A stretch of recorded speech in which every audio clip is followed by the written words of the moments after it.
Hi, this is Kendra Murphy from the Department of Innovation and Digital Learning. This video is targeted at our Infuse and Transform teachers who are in their second and third years of the IDLC cohorts. In this video, we want you to think about your SOPs from last year and think about ways that you can grow your SOPs for the upcoming year.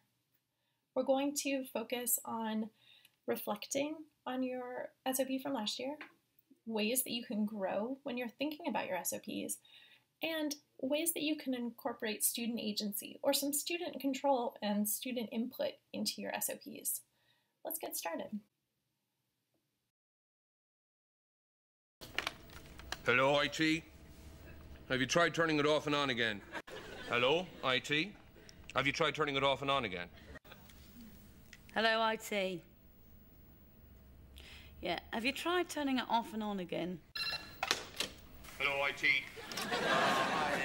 Something's wrong with my computer.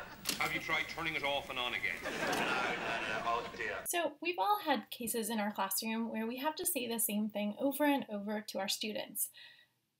Our thinking is, if you have an SOP in your classroom, that can be a great place to talk about your procedures. As most of you know, that P in SOP stands for procedures, and that's the point that a lot of us get hung up on when building an SOP. An SOP needs to make sure that it addresses procedures. So what are the solutions for issues that arise in your classroom? So rather than it being a rules sheet, your SOP should be more of a solution sheet. So let's take a couple minutes and reflect on your SOPs from last year. So what parts of your SOPs worked well for you? What worked well for your students? And what might you have wanted to adjust, and what didn't work or make sense? Now that you've had a chance to reflect on your SOPs from last year, let's take that a step further and grow the work that you've already done. So in previous years, we focused a lot on the device when you're thinking about your SOPs, rather than thinking about classroom behaviors that we want to see.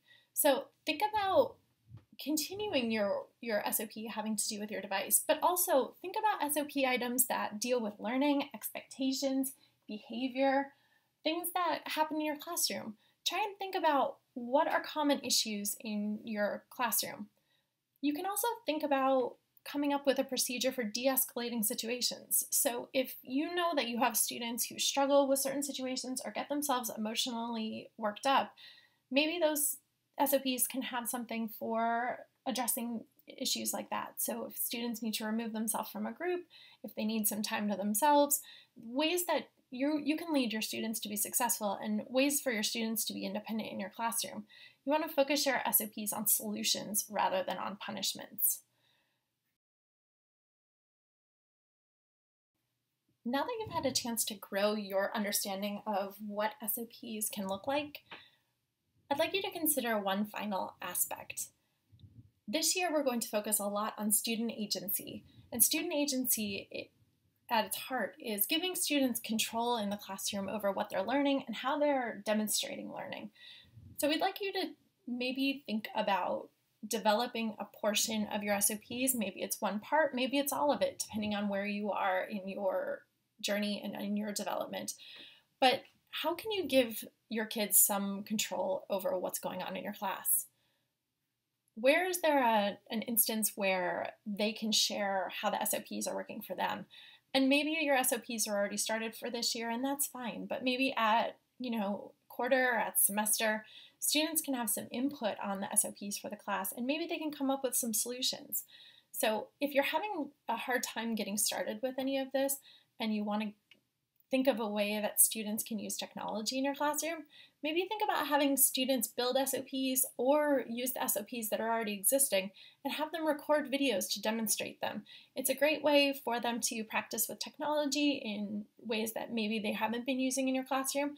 And it's also a great way of them demonstrating what they're doing and what their understanding is of the SOP in your classroom. Additionally, it's a great reminder later on, so when new students add to your classroom, or if your students are not following through on the SOPs that they agreed to, maybe that's a good time to remind them and redirect them toward the videos that they recorded. It can then turn into a really great library for you to use as a resource in your class. Are there issues that are going on in your class? And how can they have a say in resolving it? Maybe the way that you have mapped out for something to happen is a good way, but maybe your kids can think of a better way. So take a second and reflect on these two questions. So how can you give kids control, and how can their input drive the content?